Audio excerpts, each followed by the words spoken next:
Samsung might finally innovate and introduce the Polar ID, which could have everything needed to compete directly with Apple's Face ID. An early firmware version of the Galaxy S27 Ultra has surfaced, revealing this term Polar ID in its first version. This system would emit polarized infrared light, capable of reading a unique pattern reflected from your face, essentially creating a light fingerprint. This fingerprint would be so secure that neither photographs, videos, nor masks could deceive it. Remember, filtration isn't presentation. At the hardware level, it might have an ISOCELL Vizion sensor and a security module called BioFusion Core.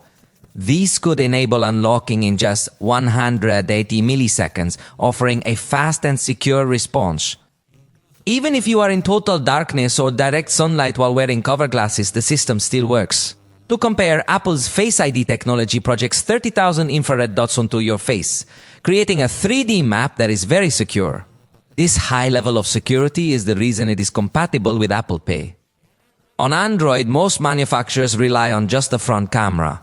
It's like taking a photograph that's quick but lacks security, so much so that even banks won't accept it for payment approvals. Polar ID, however, would be the first Android system to utilize specific hardware and polarized light, generating a pattern that's nearly impossible to forge. This means it would offer a significantly high level of security combined with impressive speed and seemingly without occupying much space on the screen. This rumor had already surfaced for the Galaxy S25 Ultra and the S26 Ultra, yet it seems that it still hasn't come to fruition.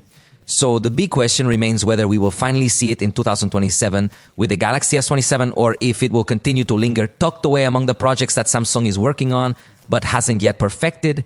It's worth mentioning that other manufacturers like Honor and Huawei have indeed incorporated 3D facial recognition systems on their devices but using more screen space with a notch or dynamic island. So what you're looking for is for the screen not to have such a large perforation, but to integrate these kinds of systems like Apple is trying to put Face ID underneath the screen.